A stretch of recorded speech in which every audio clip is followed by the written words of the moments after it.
అయితే ఇంప్లాంట్ విషయంలో నాకు ఒక అతను అన్నాడు. ఇప్పుడు సార్. అది ఎరెక్షన్ అది అవును. ప్లాస్టిక్ లాగా ఉంటది. అవును. ఇక ఇది అలాగే ఉంటది. సెక్స్ చేసినా గూడా అలాగే ఉంటుంది. అది ఎప్పుడు అంటే నిలబడే ఉంటే బయటోళ్ళకి తెలుస్తదేమో ఇట్లాంటివి సార్ కొన్నున్నాయి. ఇంప్లాంట్స్‌లలో 3 టైప్స్ ఉంటాయి. అచ్చా! ఇవన్నీ ఇంప్లాంట్స్ బెండ్ అయితాయి. ఎటువంటి ఇష్యూస్ ఉండవు. ఓకే. వీళ్ళకి అంగం చిన్నగవ్వడం ఉండదు. ఓకే.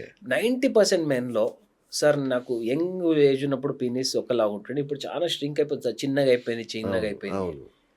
మనము ఎగ్జామినేషన్ చేసినప్పుడు ఎవ్వరు అంగం అసలు చిన్నగా అయ్యే ఛాన్సెసే తక్కువ sir. Okay. Very long standing డయాబెటిక్స్‌లో, లాంగ్ స్టాండింగ్ సివియర్ టెస్టోస్టెరాన్ డెఫిషియన్సీలో mild shrinkage of the penis ఉంటది. Right sir. ఇది పార్ట్నర్‌కి తెలుస్తదా సార్? ఆ! ఇది ఆపరేషన్ ఇది ఏం చేయించుకున్న నువ్వు తెలుస్తదా? సెల్ఫ్ గోల్ కొట్టుకోకుంటే తెలవదు సార్. ఓహ్! ఇది గావాలి మెయిన్. ఆ! ఎందుకంటే పార్ట్నర్‌కి తెలిస్తే ఏ చాలా అవమానంగా ఫీల్ అవుతారు చాలా మంది.